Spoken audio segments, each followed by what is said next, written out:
Sir നമസ്കാരം. പാകിസ്ഥാൻ വീണ്ടും തനിക്കൊണം കാണിച്ചു എന്ന് വേണമെങ്കിൽ നമുക്ക് പറയാം. കാരണം അതിർത്തിയിൽ വീണ്ടും വെടിവയ്പ്പൊക്കെ ഉണ്ടായിട്ടുണ്ട്. അതിനെ തുടർന്ന് വലിയ കാര്യങ്ങളൊക്കെ വലിയ വലിയ വാർത്തകളൊക്കെ വരുന്നു. കാരണം ഇവരെ വിശ്വസിക്കാൻ കൊള്ളില്ല. ഇവർ ഈ പറഞ്ഞത് ശരിയല്ല, പറഞ്ഞതൊന്നും ചെയ്യുന്നില്ല, പ്രാവർത്തികമാക്കുന്നില്ല. ഒരു ഭാഗത്തു നിന്ന് പറയുന്നുണ്ട് ഇങ്ങനെ ഒരു വെടിനിർത്തൽ കരാർ ലംഘിച്ചിട്ടില്ല പാകിസ്ഥാൻ എന്നുള്ള വാർത്തകളുമൊക്കെ വരുന്നുണ്ട്. സത്യത്തിൽ അവിടെ എന്താണ് സംഭവിച്ചത് സർ? പാകിസ്ഥാൻ ഇന്നലെ പൂഞ്ചിൽ അതിർത്തി കടന്ന് വെടിവെച്ചു, അല്ലെങ്കിൽ വെടിനിർത്തൽ കരാറുണ്ടല്ലോ നമ്മുടെ രാജ്യത്തേക്ക് അനധികൃതമായിട്ട് വെടിവെക്കുന്നതിനാണ് ഈ പറഞ്ഞ പോലെ അതിർത്തി കടന്ന് ആവശ്യമില്ലാതെ വെടിവെക്കുന്നതിനാണ് ഈ അതിർത്തി കടന്ന് വെടിവെക്കുക എന്ന് പറയുന്നത്. പാകിസ്ഥാൻ പണ്ടുതൊട്ടേ കാണിച്ചുകൊണ്ടിരിക്കുന്ന പണിയാണ്, ചൊറിയുക. അതിന്റെ ഉദ്ദേശം എന്ന് പറഞ്ഞാല് ഈ പറയുന്ന സൈന്യത്തിന്റെ ശ്രദ്ധ അങ്ങോട്ട് കേന്ദ്രീകരിപ്പിക്കുക.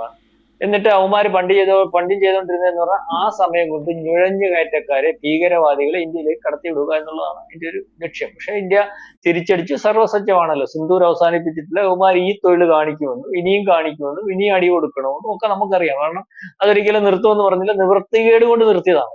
അല്ലെങ്കിൽ യുദ്ധം നിർത്തുന്നതിന് വേണ്ടി, അല്ലെങ്കിൽ യുദ്ധം തുടർന്നു കൊണ്ടുപോകുന്നതിന് വേണ്ടിയുള്ള എല്ലാ സഹായവും പാകിസ്ഥാന് ലഭിക്കുന്ന ഒരു അവസ്ഥയുണ്ട്. അത് ചൈനയുടെ ഭാഗത്തു നിന്നായിരുന്നാലും ഉണ്ടായാലും മറ്റു രാജ്യങ്ങളുടെ ഭാഗത്തു നിന്നും ഉണ്ടായാലും. കാരണം നമ്മളെ നശിപ്പിക്കാൻ, നമ്മുടെ എക്കണോമിക്കൽ ഗ്രോത്തിനെ ഇല്ലായ്മയാക്കാൻ വേണ്ടി ഉള്ള ഒരു യുദ്ധമായിട്ട് അത് ഉപയോഗിച്ചത്. പക്ഷെ 4 ദിവസം കൊണ്ട് അണ്ടം കീറി അടി കിട്ടിയാണ് നിർത്തിയത്.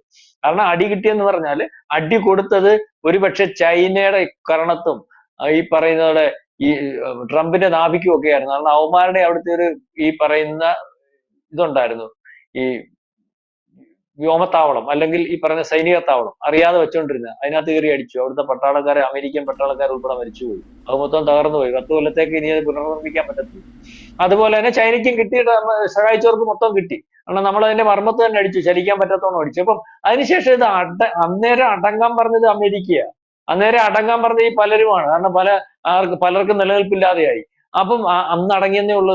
ഇവരുടെ സ്വഭാവം അനുസരിച്ച് വന്നേ മതിയാവത്തുള്ളൂ. അതിനകത്ത് 2 കാര്യമുണ്ട്. ഒന്നിപ്പം നമ്മുടെ അമേരിക്ക നമ്മളെ പല ഘട്ടങ്ങളിലും താരിഫിന്റെ രീതിയിലും മറ്റു പല രീതിയിലും ഒക്കെ നമ്മളെ ഒതുക്കാൻ നോക്കിയപ്പോൾ, ഒരുപക്ഷെ സിന്ദൂരിന്റെ ആക്രമണത്തിൽ ഇന്ത്യ ഒതുങ്ങുമെന്ന് വിചാരിച്ചിടത്ത് ഒതുങ്ങാത്തപ്പോൾ, നമ്മൾ അമേരിക്കയ്ക്ക് മെരുങ്ങാതെ നിൽക്കുമ്പോൾ, അമേരിക്കയുടെ സോക്കേട് അറിയാമല്ലോ, ബംഗ്ലാദേശ് അട്ടിമറിച്ചത് നമ്മളെ പണിയാനും വേണ്ടിയാണ് ബംഗ്ലാദേശിന് ഇപ്പൊ ഉപയോഗിക്കുന്നത്, യൂണിസിനെ വെച്ചിട്ട്. അതുപോലെ നമ്മുടെ ഗ്രോത്തിനകത്ത് എന്നും അന്നും ഇന്നും എന്നും നാളെയും പ്രതീക്ഷിക്കാം.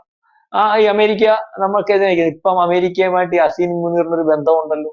അപ്പൊ അസീം മുനീറിന് പാകിസ്ഥാന്റെ ഭാഗമാകണം, പാകിസ്ഥാൻ പട്ടാള ഭരണം കൊണ്ടുവരണം, പാകിസ്ഥാൻ ഭരണാധികാരിയാവണം. നേരത്തെ ഉള്ള അസീം മുനീറിനുള്ള ഗ്ലാമർ ഇപ്പൊ അവിടെ ഇല്ല. മനസ്സിലായില്ലേ? ആ ഗ്ലാമർ തിരിച്ചെടുക്കണമെങ്കിൽ ഇന്ത്യക്കകത്തേക്ക് ഒരു ആക്രമണം നടക്കണം. പഹൽഗാം ആക്രമണത്തിന്റെ മുമ്പേ അസീം മുനീർ പ്രസംഗിച്ചത് ഓർമ്മയുണ്ടായിരുന്നില്ല. അതിനുശേഷമാണ് പഹൽഗാം നടന്നത്. ആ പഹൽഗാം ആക്രമണത്തിൽ സിന്ദൂര് പോലൊരു തിരിച്ചടി ഉണ്ടാവുന്ന ഒരിക്കലും അസീം മുനീർ വിചാരിച്ചില്ല.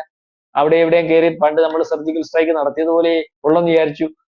അങ്ങനെ നടത്തുമെന്ന് വിചാരിച്ചുകൊണ്ട് ഇവന്മാരെല്ലാം അതിർത്തി നന്നേ മാറ്റിയായിരുന്നു. ഈ അടി കിട്ടിയെന്ന് പറഞ്ഞാൽ, ഈ അടി പാകിസ്ഥാന് കിട്ടിയപ്പോ ബംഗറിലിരുന്ന് കാര്യം പറയേണ്ട അസീം മുനീറിനെ അല്ലേ നമ്മൾ കണ്ടത്. അല്ലെങ്കിൽ അതിന് കാരണക്കാരനായിട്ടുള്ളത് അസീം മുനീറാന്നുള്ള വർത്തമാനമുണ്ട്. അപ്പം അവിടെ അകത്തൊരു പ്രശ്നമുണ്ട്. ആ പ്രശ്നം പരിഹരിക്കാൻ വേണ്ടി പട്ടാളം ഏറ്റെടുക്കുന്നു എന്ന് വന്നാൽ വീണ്ടും ഒരു യുദ്ധകാഹളം ഉണ്ടാക്കണം, നമ്മൾ ക്യാഷ്വാലിറ്റി ഉണ്ടാക്കണം. ആ രീതിയിലേക്കുള്ളൊരു നീക്കമുണ്ട്. അതിന് അമേരിക്കയുടെ പിന്തുണയുണ്ട്. അതുകൊണ്ട് തന്നെയാണ് കഴിഞ്ഞ ദിവസം നമ്മൾ കൂടിയാലോചന നടത്തി. ഇന്നലെയാണ് അവിടെ അതിർത്തിയിൽ സംഘർഷം ഉണ്ടായത്. അതിന് മുമ്പേ നമ്മൾ കഴിഞ്ഞ ദിവസം കൂടിയാലോചന നടത്തി. കൂടിയാലോചനയുടെ കാര്യമൊന്നും വെളിയിൽ വന്നില്ല. പ്രധാനമന്ത്രി രാഷ്ട്രപതിയെ കണ്ടു. ഇതിനു വേണ്ടിയാണോ എന്ന് പറഞ്ഞിട്ടില്ല, നമ്മൾ ഉദ്ദേശിക്കുകയാണ്. അതുപോലെ ജയശങ്കർ രാഷ്ട്രപതിയെ കണ്ടു, അമിത്ഷാ രാഷ്ട്രപതിയെ കണ്ടു, രാജ്നാഥ് സിംഗ് ഡിഫൻസ് മീറ്റ് വിളിച്ചു. അതിനകത്ത് JP നദ്ദ ഉണ്ടായിരുന്നു, അല്ലെങ്കിൽ മറ്റ് പ്രധാനപ്പെട്ട കക്ഷികളൊക്കെ ഉണ്ടായിരുന്നു. ഇപ്പോഴെന്തിനാ അത് വിളിച്ചത്? അത്തരം ചില കാര്യങ്ങൾ ഇന്ത്യക്കകത്ത് മർമ്മപ്രധാനമായിട്ടുള്ള രഹസ്യമായിട്ടുള്ള നീക്കം നടത്തുന്നതിന് വേണ്ടിയാണ് പ്രധാനപ്പെട്ട കക്ഷികൾ കൂടിയാലോചിച്ചത്. അതിനകത്ത് വരുന്ന ഇപ്പോഴത്തെ ഈ പറയുന്ന ഇന്ത്യയുടെ രഹസ്യാന്വേഷണ വിഭാഗത്തിന്റെ റിപ്പോർട്ട് അനുസരിച്ച് 90 ദിവസം കൊണ്ട് ഏതാണ്ട് 15ഓളം പുതിയ കേന്ദ്രങ്ങളിൽ, അതിനകത്ത് POK പ്രധാന ലക്ഷ്യമാക്കി വെച്ചിട്ടുണ്ട്.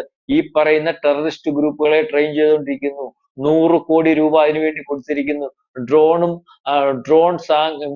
ലോഞ്ചറുകളും മറ്റ് പല മിസൈൽ ലോഞ്ചറുകളും സഹായമാക്കി, അല്ലെങ്കിൽ അവിടെ ഇവിടെയും ഈ പറയുന്ന ഭീകരന്മാർക്ക് തയ്യാറാക്കി കൊടുക്കുന്നു. പഴയതുപോലെ അല്ലാതെ വളരെ കൃത്യമായിട്ട് ഭീകരന്മാർ ഒന്നിച്ചു കൂടാതെ ഇരിക്കുന്നു. 15 ഈ പറയുന്ന 24 പേരിൽ അപ്പുറമുള്ള കൂട്ടായ്മ ഇല്ലാതിരിക്കുന്നു. ഇവർ വളരെ തന്ത്രപരമായിട്ട് ഇന്ത്യൻ പട്ടാളത്തിന്റെ അക്രമത്തെ ചെറുക്കുന്നതിന് വേണ്ടി സ്ത്രീകളെയും കുട്ടികളെയും ഹമാസിൽ ഉപയോഗിക്കുന്ന പോലെ അവരുടെ താവളങ്ങളിൽ ഉപയോഗിക്കുന്നു ചാവേറുകളായിട്ട്. മാത്രവുമല്ല ഒന്നിച്ചു കൂടുന്നത് മാറിയിട്ട് ഇവർ പൊതുജനത്തിന്റെ ഇടയ്ക്കേറ്റ് വിഹരിച്ചു നിൽക്കുന്നു. അപ്പൊ ആ രീതിയിലേക്കുള്ള ഒരു നീക്കം നടക്കുന്നുണ്ട്. ആ നീക്കം, ആ മാസീവ് ഓപ്പറേഷൻ, ഒരുപക്ഷെ അവർക്ക് നുഴഞ്ഞു കയറാൻ ഇപ്പൊ തന്നെ അതിർത്തിയിൽ അങ്ങനെ വരുമ്പോൾ 150ഓളം ഭീകരന്മാരുണ്ട്. ഈ പറഞ്ഞ 15 കേന്ദ്രങ്ങൾ മാത്രമാണെങ്കിൽ വെൽ ട്രെയിൻഡ്. അപ്പൊ അവർക്ക് നുഴഞ്ഞു കയറുന്നതിന് വേണ്ടി ഉള്ള ഒരു ഒരുക്കം നടത്തുന്നതിന് പണ്ടും അങ്ങനെയായിരുന്നു. നമ്മൾ അതിർത്തിയിൽ ഈ പറയുന്ന പോലെ വെടിവെപ്പ് നടത്തും, സൈന്യം അവിടേക്ക് സ്ഥിരീകരിക്കും, എവിടെയെങ്കിലും ഒക്കെ കൂടി നുഴഞ്ഞു കയറും. അവന്മാര് ചാവേറാണല്ലോ, നുഴഞ്ഞു കയറുമ്പോൾ മരിച്ചാലും കുഴപ്പമില്ല, കയറി കിട്ടിയാൽ രക്ഷപ്പെട്ടല്ലോ. ഇവിടെ തമ്പടിക്കാം. നമ്മൾ വിചാരിക്കുന്ന പോലെയല്ല, കാശ്മീരിൽ ഇപ്പോഴും നമുക്ക് അനുകൂലമല്ലാത്ത ആൾക്കാരുണ്ട്. അതിന് ഉദാഹരണം വന്നാൽ പകൽമാർ ഓപ്പറേഷന് ശേഷം പലരുടെയും വീട് നശിപ്പിക്കേണ്ടി വന്നു, ഇപ്പോഴും പലരും പിടിച്ചുകൊണ്ടിരിക്കുന്നത്. നമുക്ക് അനുകൂലമല്ലാത്തവർ അവിടെ ഉണ്ടല്ലോ. ഭരണാധികാരി ഉൾപ്പെടെയുള്ളവരെ പറഞ്ഞുകൂടാ, എന്നാലും പരിശോധിച്ചാൽ അതാണെന്നല്ലോ മനസ്സിലാവുന്നു. അപ്പൊ ഈ രീതിയിലേക്കുള്ള ഒരു ഓപ്പറേഷൻ, ഈ പറയുന്നത് ഇവരെല്ലാം POK യിലാണ്. ഹാഫിസ് സയ്യിദ് നേരത്തെ POK യിൽ ഉണ്ടായിരുന്നു, നമ്മുടെ ഇന്ത്യ ടുഡേ അല്ലെങ്കിൽ നമ്മുടെ രഹസ്യാന്വേഷണ വിഭാഗം സംഘടിപ്പിച്ചില്ല. POK നിൽക്കുന്നതിന്റെ കാര്യം എന്തോ? POK പരിശോധിക്കുമ്പോൾ ലോകത്ത് ഈ വിഷയം വീണ്ടും വന്നാൽ UN ഉൾപ്പെടെയുള്ള ലോകത്ത് ചർച്ച ചെയ്യുമ്പോൾ POK ഞങ്ങളുടെ ഭാഗമല്ല, തർക്കപ്രദേശമാണെന്ന് പറയാം. POK പ്രത്യേക ഭരണ സംവിധാനം ഉണ്ടെന്ന് പറയാം. അതുകൊണ്ടാണ് ഇവന്മാർ ഈ POK യിൽ കൂടുതലായിട്ട് കേന്ദ്രീകരിക്കുന്നത്. POK യിലൊക്കെ വിഷയം ഇവരുടെ കയ്യിലൊന്നും നിൽക്കത്തില്ല. പക്ഷേ ഇതിനൊക്കെയുള്ള ഒരു സാധ്യതയുണ്ട്. എല്ലാം കൊണ്ടും പൊളിഞ്ഞിരിക്കുകയാണ്. ഇപ്പൊ പിന്നെ അമേരിക്കയുടെ ഒരു സപ്പോർട്ട് ഉണ്ട്. പിന്നെ അസീം മുനീറിന് അയാൾക്ക് അധികാരത്തിൽ വരുന്നതിന് വേണ്ടി ഇന്ത്യയുമായിട്ട് ഒരു യുദ്ധത്തിന്റെ കാര്യമുണ്ട്. അപ്പം ഒരു യുദ്ധം, ഒരു സിന്ദൂർ 2 അല്ലെങ്കിൽ സിന്ദൂർ 2 ഉണ്ടാകും, അതിന് സംശയമൊന്നുമില്ല. അതിന്റെ അലയൊളികൾ ഉണ്ട്. നമുക്ക് അതിനുള്ള രഹസ്യാന്വേഷണ റിപ്പോർട്ടുകൾ കിട്ടിയിട്ടുണ്ട്. അതിന്റെ ഭാഗമായിട്ടാണ് ഇന്നലെ വെടിനിർത്തൽ അല്ലെങ്കിൽ പൂഞ്ച് ഉൾപ്പെടെ അവരുടെ ഭാഗത്തു നിന്ന് വെടി ഉതിർത്തത്. നമ്മൾ ശക്തമായി തിരിച്ചടിച്ചിട്ടുണ്ട്. പക്ഷേ ഒരു കാര്യം ഉറപ്പാണ്, ഇനിയത്തെ അടിയിൽ നരേന്ദ്രമോദി പറഞ്ഞതുപോലെ പാകിസ്ഥാൻ എന്ന് പറയുന്ന രാജ്യം ഒരു തിരിച്ചടിക്ക് വേണ്ടി കാണത്തില്ല, അതേ രീതിയിൽ തകർത്ത് കളയുമെന്നാണ് പറഞ്ഞത്. അപ്പം അതേ രീതിയിലേക്കുള്ള അടി കിട്ടും എന്നുള്ള ആലോചന പോലും അമ്മർക്കില്ല. അതിനുള്ള തലച്ചോറ് ഒന്നും അമ്മർക്കില്ലല്ലോ. കാരണം മാത്രമല്ല, ഇവന്മാര് ഇവിടെ അല്ലല്ലോ, ഇവിടുന്ന് വേറെ ലോകത്ത് പോയി ജീവിക്കാൻ നിൽക്കുന്നവരാ. ഇവിടെ ജിഹാദ് നടത്തിയിട്ട് വേറെ ലോകത്ത് പോയി മദ്യപ്പുഴയും ഹൂത്തികളെയും ഹൂറികളെയും ഒക്കെ കൊണ്ടാടി ജീവിക്കാൻ നിൽക്കുന്നവർ. അവർക്കത് വിഷയമല്ല. അപ്പൊ എന്തായാലും ആക്രമിക്കാനുള്ള സാധ്യതയുണ്ട്, അല്ലെങ്കിൽ അത്തരത്തിൽ ആക്രമിക്കാൻ പ്രോത്സാഹനം കൊടുക്കാൻ നമുക്ക് വേണമെങ്കിൽ ചിന്തിക്കാം. ട്രംപ് ഉൾപ്പെടെയുള്ളവർ പിറകിലുണ്ട്.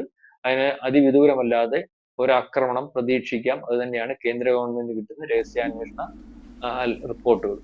സർ, ഇതിനിടയിൽ മറ്റൊരു വാർത്ത കൂടി വരുന്നുണ്ടായിരുന്നു. സൈന്യം, നമ്മുടെ ഈസ്റ്റേൺ കമാൻഡൻ്റ് ആണെന്ന് തോന്നുന്നു, സൈന്യം ഒരു പത്ര കട്ടിങ് പുറത്തുവിട്ടു. അതായത് 71 മുതൽ അമേരിക്ക പാകിസ്ഥാനെ സഹായിക്കുന്നുണ്ട്, ആയുധങ്ങൾ നൽകുന്നുണ്ട് എന്നുള്ളതായിരുന്നു.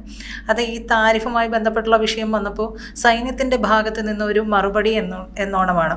നമ്മൾ ഇതുവരെ കണ്ടെടുത്തിട്ടുള്ള ആയുധങ്ങളെല്ലാം ചൈനയുടേതാണ് എന്ന് പറയുമ്പോഴും അമേരിക്കയുടെ ഒരു രഹസ്യ പ്രവർത്തനം അവിടെ നടക്കുന്നുണ്ട് എന്നുള്ളത് കൂടി സ്ഥിരീകരിക്കുന്നതല്ലേ ആ ഒരു കട്ടിങ് നമ്മുടെ സേന തന്നെ പുറത്ത് വിട്ടതിലൂടെ നമ്മൾ മനസ്സിലാക്കേണ്ടത്? തീർച്ചയായിട്ടും. നമ്മൾ ഇപ്പം ഇതിനകത്ത് പണ്ട് പലതും ഇപ്പൊ കഴിഞ്ഞ ദിവസം നമ്മൾ നടത്തിയ താരിഫുമായിട്ട് ബന്ധപ്പെട്ട് നമ്മളൊരു മറുപടി പറഞ്ഞല്ലോ, മേടിക്കരുത്, മേടിച്ചാൽ മതി. നമ്മൾ മറുപടി പറഞ്ഞ എങ്ങനെയാണെന്നറിയോ? ഇതുവരെ മറുപടി പറഞ്ഞിട്ടില്ല. ഇതുവരെ മറുപടി പറഞ്ഞിട്ട് നമ്മൾ മറുപടി പറഞ്ഞു, നിങ്ങൾ ഇന്ന സ്ഥലത്തുനിന്ന് സ്പോട്ട് ചെയ്ത് പറഞ്ഞു. യൂറോപ്യൻ കൺട്രീസ് ഇന്നിടത്തൊന്നും മേടിക്കുന്നു, GCC രാജ്യങ്ങൾ, നിങ്ങളുടെ നാറ്റോ അല്ലെങ്കിൽ നിങ്ങളുടെ സഖ്യരാജ്യങ്ങൾ ഇന്ത്യയിൽ നിന്ന് എണ്ണ മേടിക്കുന്നു. നിങ്ങൾ അവിടുന്ന് ഇന്ത്യയിൽ സാധനങ്ങൾ മേടിക്കുന്നു, വളം മേടിക്കുന്നു, മറ്റു പല സാധനങ്ങൾ മേടിക്കുന്നു. നിങ്ങൾക്ക് ആവശ്യമുള്ള റഷ്യ നിന്ന് അമേരിക്ക മേടിക്കുന്നു. പിന്നെ ഞങ്ങൾക്ക് എന്താ മേടിച്ചാൽ? ഇത് നേരത്തെ നടക്കുന്നുണ്ട്. ഇവൻ ഈ തിട്ടൂരം പലയിടത്തും നമ്മളോട് ഏർപ്പെടുത്തുമ്പോൾ, ലോകത്തോട് ഏർപ്പെടുത്തുമ്പോഴും അവൻ ആവശ്യമുള്ള കാര്യങ്ങളെല്ലാം മേടിക്കും. അവനാരാ? കൊമ്പനാനയാണ്, അല്ല രാജാവാണ്. അപ്പൊ രാജാവ് ആവണ്ടെന്ന് നമ്മളങ്ങ് തീരുമാനിച്ച് പറഞ്ഞല്ലോ. എന്ന് പറയുന്ന പോലെ കാര്യം ഈ പറഞ്ഞത് 71 തൊട്ട് ഇവൻ പാകിസ്ഥാനെ സഹായിക്കുന്നുണ്ട്. ഇവൻ ഈ ചൈനയും ഇന്ത്യയും ലക്ഷ്യം വെച്ച് അവിടെ നിൽക്കുന്നുണ്ട്. അവന്റെ ഈ പറയുന്നത് പോലെ വ്യോമത്താവളം അവിടെ ഉണ്ട്. നമുക്കിത് അറിയാമായിരുന്നു. അതുകൊണ്ടാ മോദി കൊണ്ടുവന്ന വ്യോമത്താവളത്തിൽ അടിച്ചത്. അതിന്റെ കീഴിൽ മൊത്തം അമേരിക്കൻ പട്ടാളക്കാരുണ്ടായിരുന്നു. അവന്മാര് മരിച്ചു പോയത് വെളിയിൽ പറയാൻ പറ്റുമോ? അന്നാണല്ലോ യുദ്ധം നിർത്തണമെന്ന് പറഞ്ഞ് വന്നത്. അമേരിക്ക പറഞ്ഞിട്ട് ഞങ്ങളെ വ്യോമത്താവളത്തിൽ അടിച്ച ആ വ്യോമത്താവളത്തിൽ നിന്നായിരുന്നു ഈ പറയുന്ന ബോംബുകൾ തൊടുക്കാൻ പറ്റുന്നത്. വേറെ ഒരിടത്തൊന്നും പറ്റത്തില്ല. അതുകൊണ്ട് അവൻ ആദ്യം തൊട്ടേ പറഞ്ഞിരുന്നത് ഞങ്ങൾ അണുബോംബിടും. അപ്പം അല്ലാതെ വേറെ ഈ സപ്പോർട്ട് ഇല്ലാന്നല്ല പറഞ്ഞത്. ഇതുപോലെ തന്നെ രഹസ്യമായിട്ടുള്ള സപ്പോർട്ടുകൾ ഉണ്ടായിരുന്നു. പക്ഷെ അതെല്ലാം നമ്മൾ പൊളിച്ചു. നമ്മൾ വളരെ ബുദ്ധിപരമായിട്ടാണ് പൊളിച്ചത്. നമ്മളൊന്നും വേണ്ടിയില്ല. അവിടെ നമ്മൾ പറഞ്ഞ അമേരിക്ക പറഞ്ഞ നിങ്ങൾ ചെയ്തു, ഞങ്ങൾ ഇതിനെല്ലാം എതിരാ. ഞങ്ങൾ അന്നേരം മോദി പറഞ്ഞാൽ ശരിയാ ചേട്ടൻ, ഞങ്ങളുടെ കൂടെ നിങ്ങൾക്ക് അറിയാമല്ലോ. ചേട്ടനെ അവിടെ നിന്ന് പണിയുന്ന പണി മോദിക്ക് അറിയാം. നമ്മുടെ റോയി ഒന്നും അത്ര മോശമൊന്നും അല്ലല്ലോ. നമ്മൾ ഇവന്റെ അകത്ത് കയറി ബലൂചിസ്ഥാനെ കൊണ്ടും അല്ലെങ്കിൽ ഖൈബർ പത്തുക്കെ കയറി മറ്റ് POK-യിലും കയറി മറ്റിടത്തും വെള്ളത്തും എല്ലാം അഫ്ഗാനിസ്ഥാനെ കൊണ്ടും ഒക്കെ കളിക്കുമ്പോൾ കളി നമുക്കറിയാമല്ലോ. നമ്മൾ അതിനകത്ത് നിൽക്കുക, പാകിസ്ഥാനകത്ത് നിൽക്കുക. പാകിസ്ഥാൻ എന്തൊക്കെ, പാകിസ്ഥാനകത്ത് 18 കൊല്ലം ജീവിച്ചവനാ ഡോവൽ. ഡോവലിനറിയാം പാകിസ്ഥാൻ എന്തൊക്കെയുണ്ട്. നമ്മുടെ അടുത്ത കളി അന്നേരം ആടി മർമ്മത്ത് കൊടുത്തത്. അപ്പൊ ഈ പറഞ്ഞ പ്രീത പറഞ്ഞതുപോലെ ഇത് നമ്മളിപ്പം ഉറക്കെ പറഞ്ഞതേ ഉള്ളൂ. ഇതുവരെ നമുക്കറിയാൻ പറയാനുള്ള കൽപ്പില്ലായിരുന്നു. അമേരിക്കയോട് അങ്ങനെ പറയാൻ എന്തോ തോന്നുന്നു. നാളെ കാലത്ത് നമ്മളെ പണിയത്തില്ലേ? ഇതേ സംഭവിച്ചിട്ടുള്ളൂ. ഇപ്പൊ അങ്ങനെയല്ല. ഇപ്പം പരസ്യമായിട്ട് പറഞ്ഞു തുടങ്ങി. നമുക്ക് നമ്മളായി പറയാൻ വേണ്ടിയുള്ള കരുത്ത് നമുക്കുണ്ട്. കരുത്ത് മാത്രമല്ല, അതിന് കരുത്തുള്ളവരുണ്ട്.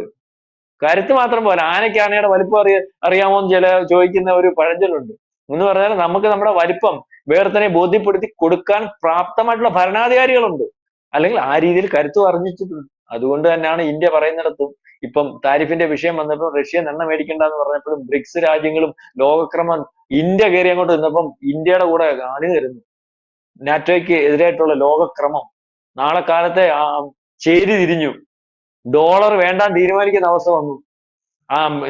അമേരിക്കയുടെ താരിഫ് അംഗീകരിക്കേണ്ടെന്നുള്ള രീതിയിലേക്ക് വന്നു. ആ രീതിയിലേക്ക് കാര്യങ്ങൾ നീങ്ങുകയാണ്. അപ്പൊ അറിയാൻ വയ്യാഞ്ഞിട്ടല്ല, ഭയന്ന് പറയാതിരുന്നത്. ആ കാലമൊക്കെ പോയി. അത് ഇന്ത്യ കാണിച്ചു കൊടുത്തു. അത് അമേരിക്കയ്ക്ക് വലിയ കുഴപ്പത്തിലേക്കും അമേരിക്ക നാശത്തിലേക്കും.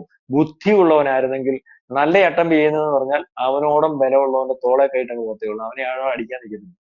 അവനോട് അടിക്കാൻ നിന്നാ ഇയാൾക്ക് അടി കിട്ടി തറയിൽ വീണാൽ ഇവന്റെ ചട്ടമ്പിത്തരം അന്ന് തീരുമെന്ന് പറഞ്ഞ പോലെ ഈ ട്രംപ് പറയുന്ന ഈ തലയ്ക്കകത്ത് എനിക്ക് തോന്നുന്നില്ല. ഒന്നെങ്കിൽ ഇവൻ ഡ്രഗ് അഡിക്റ്റാ, അല്ലെങ്കിൽ MDMA അങ്ങനെയൊക്കെയുള്ള സാധനം കണ്ട് കുടിക്കുന്നുണ്ട്, അല്ലെങ്കിൽ തലയ്ക്കകത്ത് ഈ പ്രായത്തിൻ്റെതായ പ്രശ്നമുണ്ട്. തലച്ചോറുകൾക്കകത്ത് സെല്ലുകൾക്കകത്ത് വിഷയം വന്നിട്ടുണ്ട്. ചിത്തഭ്രമം ഉണ്ടെന്നാ എനിക്ക് തോന്നുന്നത്. എന്തായാലും ഔദ്യോഗികമായിട്ട് ഞാൻ പറയുന്നില്ല, എന്റെ തോന്നലാ. എന്തായാലും ജാഗ്രതയോടെ നമ്മുടെ രാജ്യം ഇരിക്കേണ്ട ഒരു കാലഘട്ടം തന്നെയാണ്. ഓപ്പറേഷൻ സിന്ദൂറിന് ശേഷവും നമ്മൾ വളരെ ജാഗ്രതയോടെ തന്നെ മുന്നോട്ട് പോവുകയും ചെയ്യുന്നുണ്ട്. പലതരത്തിലുള്ള ഭീഷണികൾ ഇന്ത്യക്ക് ചുറ്റിനും നിലനിൽക്കുന്നുണ്ട്. ശത്രു രാജ്യങ്ങളുടെ എണ്ണവും കൂടി വരുന്നുണ്ട്, മിത്രങ്ങളായിട്ടുള്ളവരുടെ എണ്ണവും കൂടുന്നത് പോലെ തന്നെ. എന്തായാലും പാകിസ്ഥാനെ എന്നും ഒരു നോട്ടപ്പുള്ളിയായി മാത്രമേ നമ്മൾ കണ്ടിട്ടുള്ളൂ. പാകിസ്ഥാനുള്ള മറുപടി അധികം വൈകാതെ നമ്മുടെ സേന നൽകുമെന്ന് തന്നെ പ്രതീക്ഷിക്കാം.